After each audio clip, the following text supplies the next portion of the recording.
संतप्त मानस शांत जिनके गुणों के गान में वे वर्धमान महान जिन विचरे हमारे ध्यान।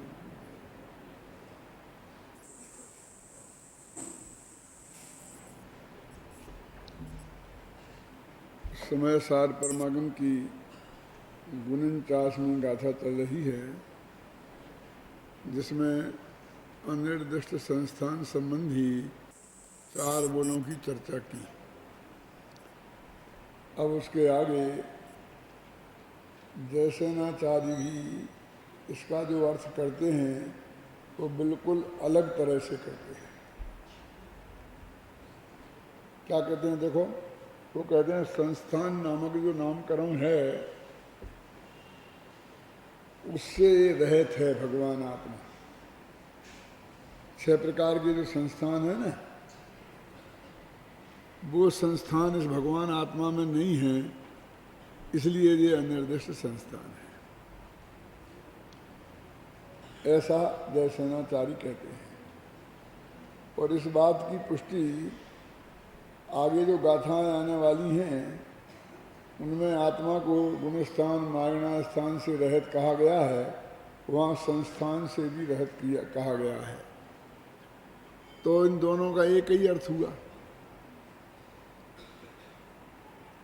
फिर भी वो ऐसा कहते हैं। देखो अपन पढ़ें, आपका पेज नंबर निकालिए 414 समय सार अनुशीलन।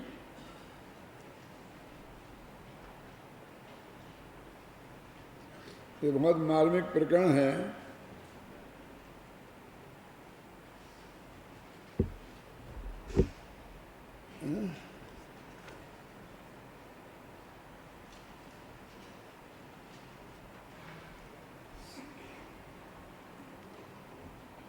ये भाग्य से उन लोगों को ही प्राप्त हो रहा है जो शिविर में के बाद यहाँ रह गए हैं, और विद्यार्थियों को उस वक्त तक नहीं आ पाई यहाँ तक अपनी चर्चा। और शास्त्रों में जो प्रश्न है 414, शास्त्रों में समचतुर्ष आदि 6 संस्थानों की चर्चा है। वे 6 संस्थान आत्मा में नहीं हैं, इसलिए जीव अनिर्दिष्ट संस्थान है। आचार्य अमृतचंद्र ने ऐसा अर्थ क्यों नहीं किया?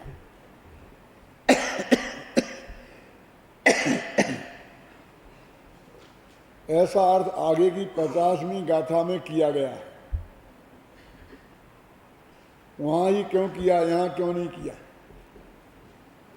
क्योंकि वहां यह कहा गया है कि आत्मा में संस्थान नहीं है, अतः वहां आत्मा में चम सदृश आदि 6 संस्थानों का निषेध किया गया है। वहाँ असंस्थान की बात है और यहाँ अनिर्दिष्ट संस्थान की बात है। वहाँ तो एक संस्थान है नहीं, और यहाँ कहा गया कि संस्थान कहा नहीं जा सकता।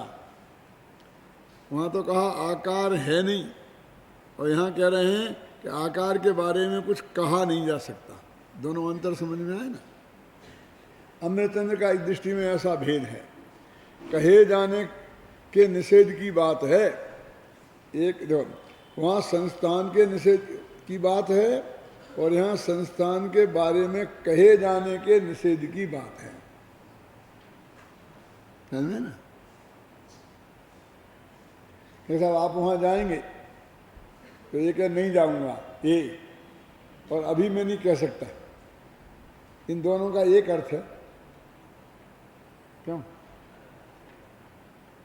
क्योंकि पहले में तो बात नक्की है कि नहीं जाऊंगा, और दूसरे में जाने और नहीं जाने के मामले में अभी कुछ निश्चित नहीं है। जाऊंगा तो कब जाऊंगा, कैसे जाऊंगा, वो सब बातें बाद की हैं। ये दोनों में अंतर है।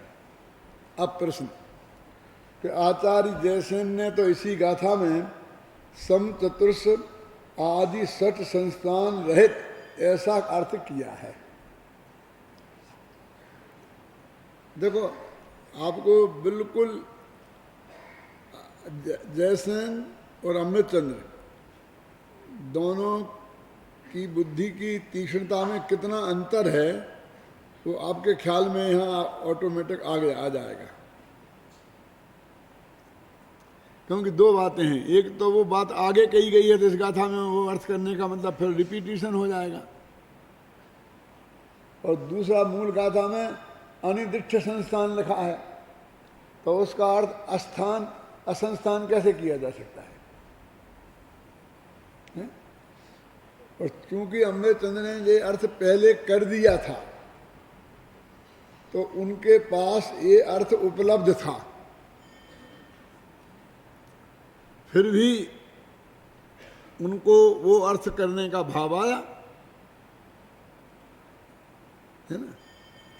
अब इसमें हम जो कुछ आपको और हमें समझना है वो समझें हम, अधिक मैं इस बारे में कुछ नहीं कहूँगा। देखो, उत्तर किया है तो अच्छा ही किया है, पर उन्होंने आगामी 50वीं गाथा में असंस्थान का भी यही अर्थ किया है। जयसेन ने असंस्थान और अनिर्दिष्ट संस्थान दोनों का एक ही अर्थ किया है, और अमरचंद्र ने दोनों के अलग अलग अर्थ किए हैं। बात समझ में आ रही ना? ज़्यादा कमेंट्री में इस वक्त नहीं करना चाहता हूँ क्योंकि दो आचार्यों का मामला है ना। लेकिन बात का अंतर तो हमें समझना ही पड़ेगा ना। तो दो तरह से अर्थ किया है ना, क्यों? तो वो क्या अंतर है, हम उस समझ से भी अपने को वंचित नहीं रख सकते, और उसमें हमारा दिमाग चलेगा तो दिमाग को भी नहीं रोक सकते। आचार्य भी हमें रोकना नहीं चाहते हैं, लेकिन हम किसी की अभिनय भी नहीं करना चाहते हैं। क्या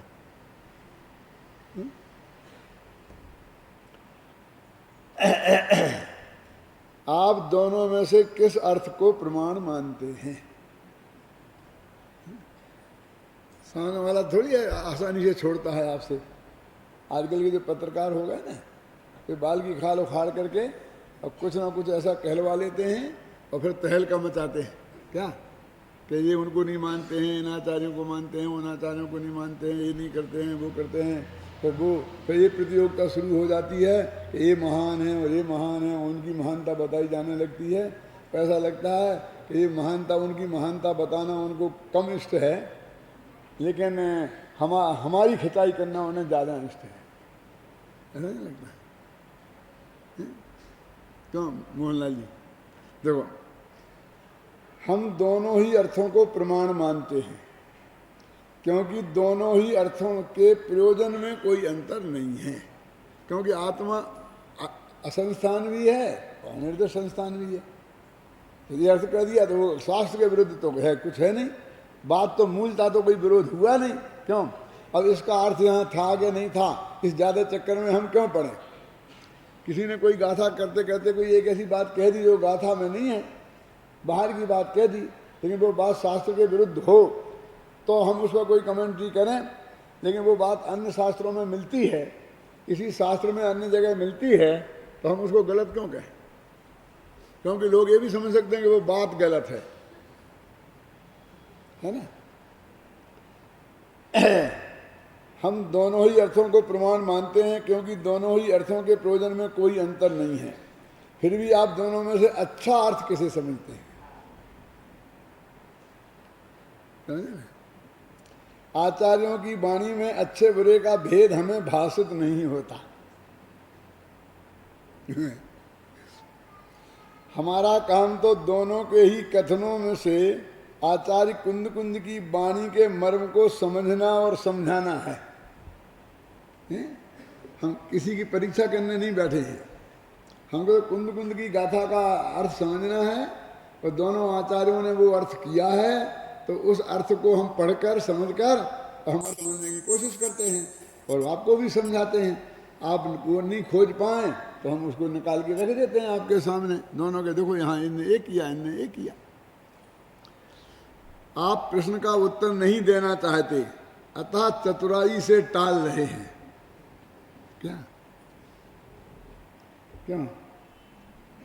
अरे भाई, इसमें चतुराई की क्या बात है? हम भावलिंगी संतों में ऐसा भेद कैसे कर सकते हैं?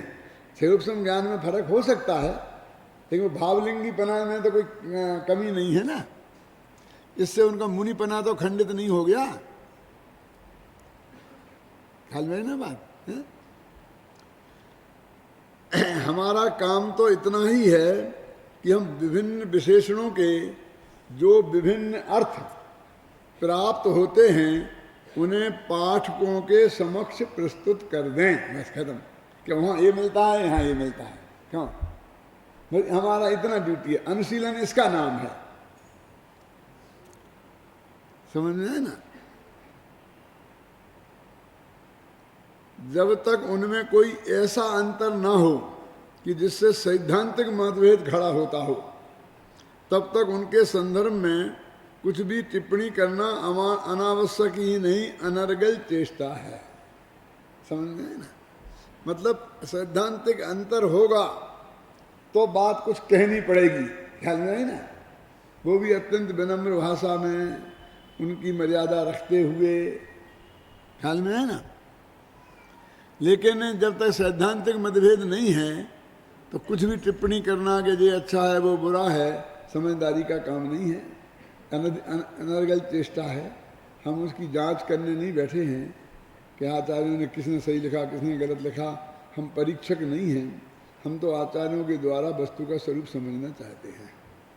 तो इस तरह से अनिर्दिष्ट संस्थान के चर्चा समाप्त होती है। अब जो असली विशेषण है एक बहुत महत्वपूर्ण है, अव्यक्त।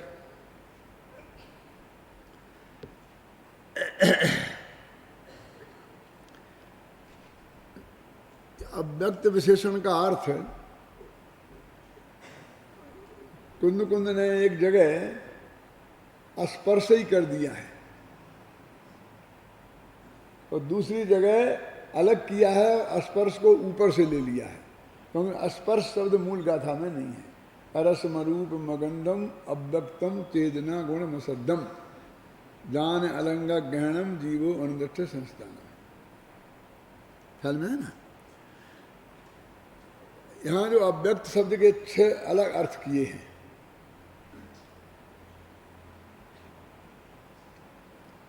शुरू के जो 2 अर्थ हैं पढ़ते हैं अपन, कहाँ हैं, कहाँ चल रहे थे?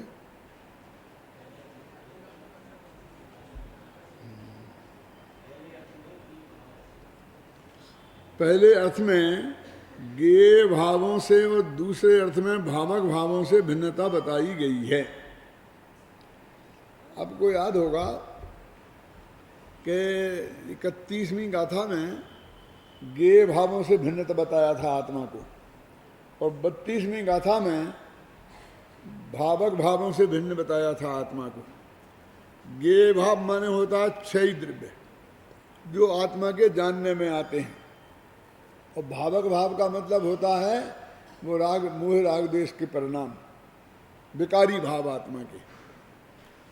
तो सीधा सच है, वर्णादि अरु रागादि ते निज भाव को न्यारा किया। ये वर्णादि और रागादि से भिन्नता की बात है में ना? अब इसी को उनने कहा 6 लोक व्यक्त हैं, 6 द्रव्य जो हैं, 6 द्रव्यमयी लोक व्यक्त हैं। द्रव्य की लोक की परिभाषा क्या है? विश्व कहते हैं। कहीं 6 डाला में आई है ये बात? आइए, कहीं ध्यान में आता है? किन्हू ना करे ना धरे को, षड द्रव्यमयी ना हरे को, सो लोक।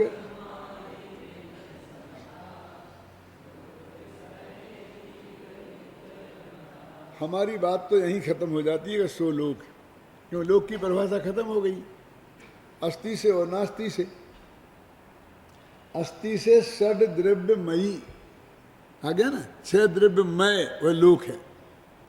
और नास्ति से दुनिया ऐसा मानती है कि इस दुनिया को, लोक को किसी ने बनाया है और कोई इसको संभाल के रखे है और कोई मौका पर इसको नाश भी कर सकता है। लेकिन ये बात सही नहीं है। षड्द्रव्यमयी लोक का किसी कोई कर्ता नहीं है, कोई रक्षक नहीं है और कोई नाश करता नहीं है। तो ये लोक की जो मान्यताएं हैं ना 3, उनके निषेध पर गए, मतार्थ एक तरीके से वो निषेध परक है, इसलिए वो नास्ति से हुआ। ये तो ऐसा लोक कैसा नहीं है, और इन लोक का स्वरूप तो नहीं है ना, तो इसे किसी ने बनाया नहीं है। इसमें लोक का क्या हुआ, लोक में कितने गुण बढ़ गए। ये रूमाल कैसा है कि एक तो मुझे इसे किसी ने दिया नहीं है, दूसरा मैंने इसकी चोरी नहीं की है, और तीसरा मैंने इसे पैसे से खरीदा है। इसे क्या लेना देना है इन तीनों बातों से इससे। ये रूमाल का स्वरूप कहाँ आया इसमें, क्यों?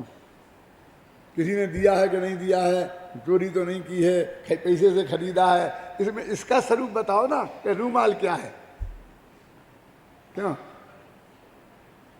ये कपास के ताने वाने का एक पिंड है, स्कंध है पुद्गल का, ये बताओ ना। तो ऐसी बात हुई ना, किन्हू न करे न धरे को न हरे को।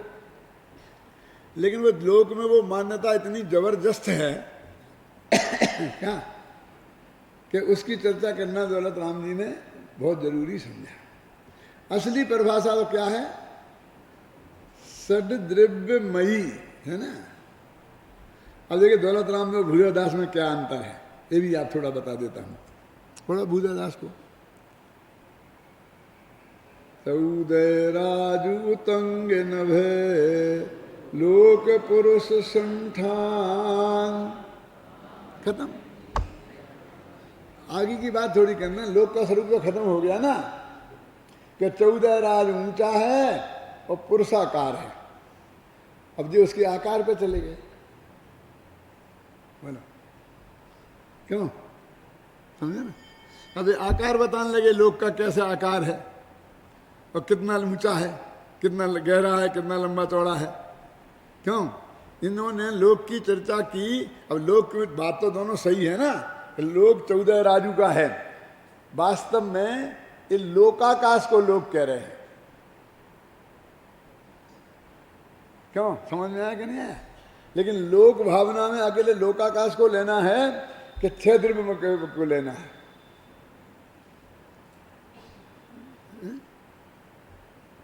यहां मैं किसी की आलोचना किसी की नहीं करूंगा, दोनों का सिर्फ अंतर बताऊंगा, आपका सिर्फ ध्यान आकर्षित करूंगा, आपकी बुद्धि को सक्रिय करूंगा कि ये तो लोकाकाश की बात है ना। 14 राजू तंग नभ, नभ लिखा ना, लब नभ, तो 14 अलोकाकाश तो 14 राजू नहीं है, क्यों? वही तो नभ कह रहे हैं, नभ में तो लोकाकाश सब आ जाता है। तो 14 राजू की बात कहते ही हमारा लोकाकाश इसका अर्थ हो गया। और पुरुषाकार, अलोकाकाश तो पुरुषाकार नहीं है, दोनों बातें लोकाकाश के संदर्भ में हैं, और स्पष्ट नभ लिख दिया, तो अकेले आकाश का नाम लोक है क्या? तो जब उनको लोक भावना की बात आई तो उनके दिमाग में लोकाकाश आया, और इनके दिमाग में 6 द्रव्यमय आया। अंतर समझ में आएगा नहीं आया? अब लेकिन दूसरी पंक्ति दोनों की समान है, इसलिए कोई फंडामेंटल अंतर नहीं है। क्या समान है दूसरी पंक्ति में?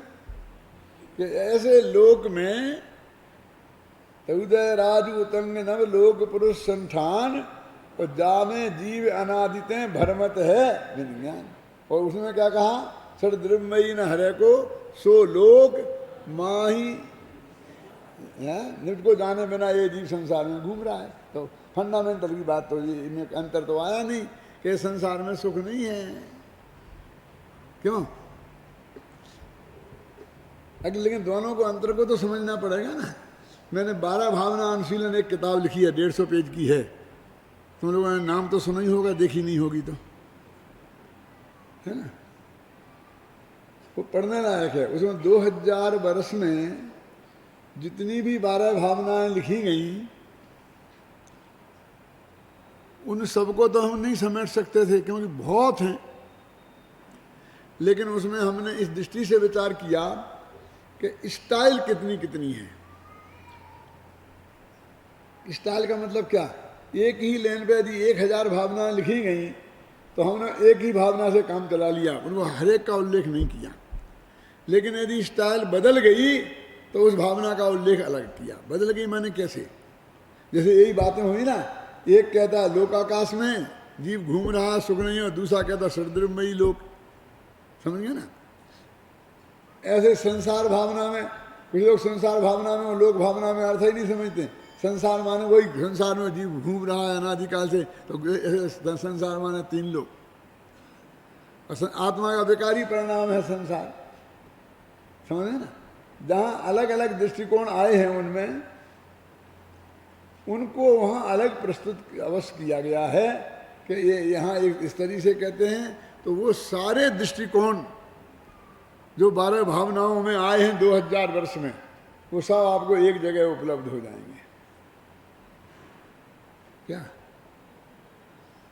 तो आप समझ लीजिए कि आपने वे सारी 12 भावनाएं पढ़ ली, बाकी तो रिपीटिशन में लगा ना बाकी भावनाओं में। तो मतलब समझे ना? जैसे देखिए राजा राणा छत्रपति हातिन के असवार और जयतन छाबड़ा की 12 भावना पढ़ो।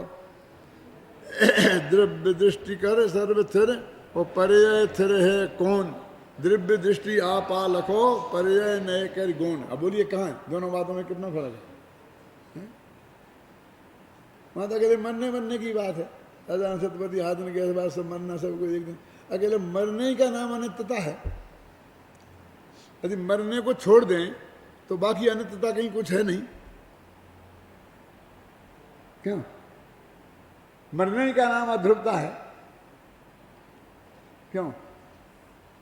अकेले एक मरने की बात पकड़ के बैठ गए वे तो। और एक तो कहते हैं, 2 ही पक्ष सामने रखते हैं कि आत्मा नित्य भी है और अनित्य भी है। द्रव्य दृष्टि से नित्य है, पर्याय दृष्टि से अनित्य है। द्रव्य दृष्टि को प्रधान मुख्य रख दो, पर्याय न्याय को गौण कर दो, तुम्हारा काम हो जाएगा। इन्होंने पूरा मोक्ष मार्ग बता दिया।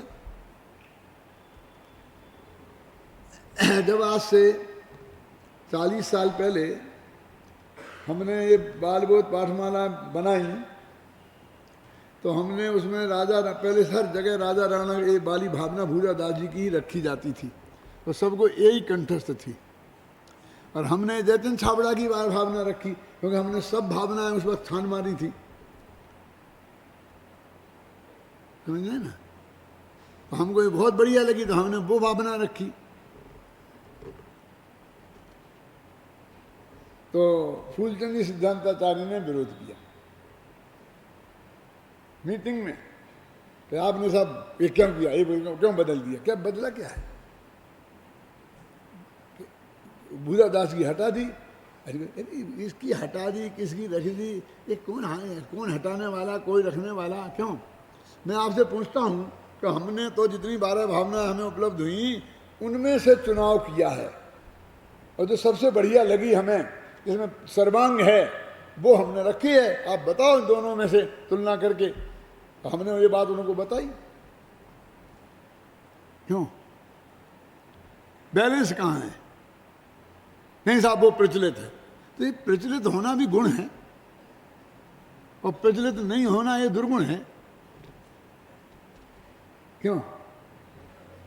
कालिदास को ये परेशानी खड़ी हुई थी, आपको मालूम है? उनने मालविकाग्नि मित्र, उनका एक नाटक है, क्या नाम है? मालविका और अग्निमित्र। मालविका नायिका का नाम है और अग्निमित्र नायक का नाम है, राजा का नाम है और रानी का नाम, प्रेमी प्रेमिका। कौन? मालविका और अग्निमित्र, उनका पूरे नाटक है। बहुत कम प्रचलित है, ये शकुंतला वगैरह ज़्यादा प्रचलित हैं। तो उसमें लिखना पड़ा उनको, पुराण मित्यैव साधु सर्वम। क्या लिखा? कि वे नए नए कवि थे और पुराने कवि थे, तो सब लोग कहते थे अरे क्या बेकार बेकार बेकार बेकार नहीं। उनका देखो भास का, देखो हासो भाषा, भास कवि, हास रस कितना महान है उसमें ये है। तो कालिदास को कहना पड़ा, कहना नहीं चाहिए था, कहना ना पड़े किसी लेखक को, बहुत अच्छी बात है, लेकिन कहना पड़ा ये भी बहुत दुख की बात है कि उनने कहा ये नहीं, उन्हें ये कहना पड़ा, ऐसी परिस्थितियां पैदा की गई, ये दुख की बात है। उन्हें कहना पड़ा कि भैया सब बातें पुरानी अच्छी नहीं होती। क्या? पुराण मित्यैव न साधु सर्वम। पुरानी चीज सब जगह अच्छी होती है और नई चीज बुरी होती है। ये कहाँ से, कौन सा सिद्धांत है? व्यक्तियों को नए और पुराने के आधार पर निर्णय नहीं करना चाहिए। वस्तु को देखकर बिना काल का विचार किए, दोनों वस्तु रखो, कौन लेखक है इसका विचार किए बिना, और फिर निर्णय करो कि कौन अच्छी है और कौन बुरी है। करना है तो नहीं तो क्या है कोई चीज, क्या सब नई चीज बुरी नहीं होती, सब पुरानी चीजें अच्छी नहीं होती। इसका मतलब पुरानी भी अच्छी होती हैं, कुछ नई भी अच्छी होती हैं, कुछ पुरानी भी खराब होती हैं, कुछ नई भी खराब होती हैं। सज्जन लोगों की ड्यूटी तो ये है कि गुण दोष के आधार पर निर्णय करें, व्यक्ति और नए और पुराने के आधार पर निर्णय ना करें। ये कालिदास को लिखना पड़ा। कैसी परिस्थिति रही होगी जब उनको ये लिखना पड़ा होगा?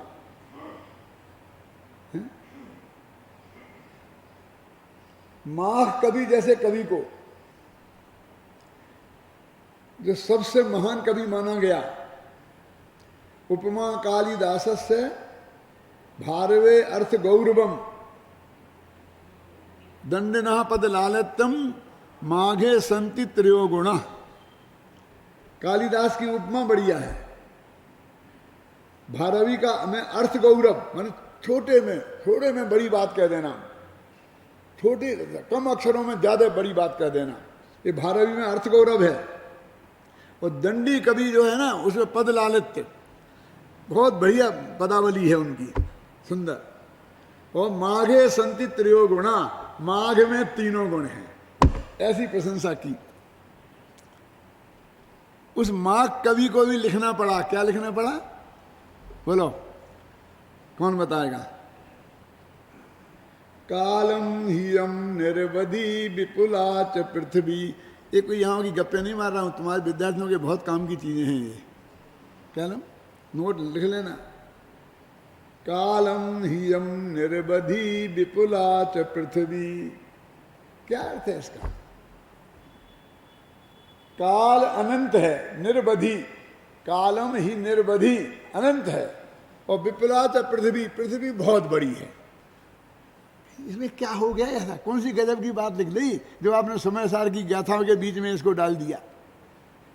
क्यों पुरुषोत्तम बाबू, क्या गलत गजब, क्या है इसमें? काल अनंत है हम नहीं जानते हैं, और पृथ्वी बहुत बड़ी है हम नहीं जानते हैं। जरा प्रसंग को देखो तो इसका अर्थ समझ में आएगा, वैसे नहीं आएगा। वो कहते हैं कि मैं बहुत बढ़िया काव्य लिख रहा हूं,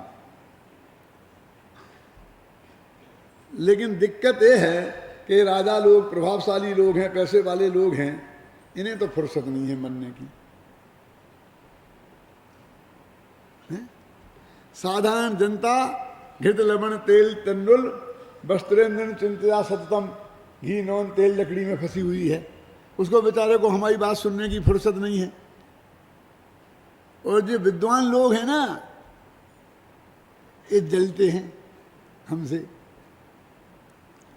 क्या लिखा? विद्वांसा मत्सराग्रस्ता प्रभवा इसमय दूषिता। विद्वान लोग तो मत्सर से ग्रस्त हैं। समझे, मत्सर समझते हैं ना, डाल। और प्रभवा इसमय दूषिता, ये प्रभावशाली लोग हैं, ये घमंड में मरे जा रहे। ये तो आशीर्वाद देने की मुद्रा में रहते हैं हमेशा। क्या? प्रभवा इसमय दूषिता। और बाकी के घृत लवण तेल तंडुल, बेचारे गरीब लोग उसमें फंसे हैं। तो जीर्ण मंगे सुभाषितम, ऐसा लगता है कि हमारे अंदर जो सुभाषित हैं, मैंने बहुत बहुत बढ़िया बातें जो हम जानते हैं, वो हमारे साथ ही मर जाएंगी। जीर्णम अंगे सुभाषितम, मैंने जीर्ण हो जाएंगी, अंगे माने शरीर के साथ। क्योंकि जो शरीर हमारा जीर्ण होगा ना, क्यों तो ये भी जीर्ण हो जाएंगी, हमें भूल जाएंगे, मरने के पहले भूल जाएंगे कि बाद में भूल जाएंगे। और ये इतनी बढ़िया जो चीज हमें उपलब्ध हुई है, ये जगत इसके लाभ से वंचित हो जाएगा।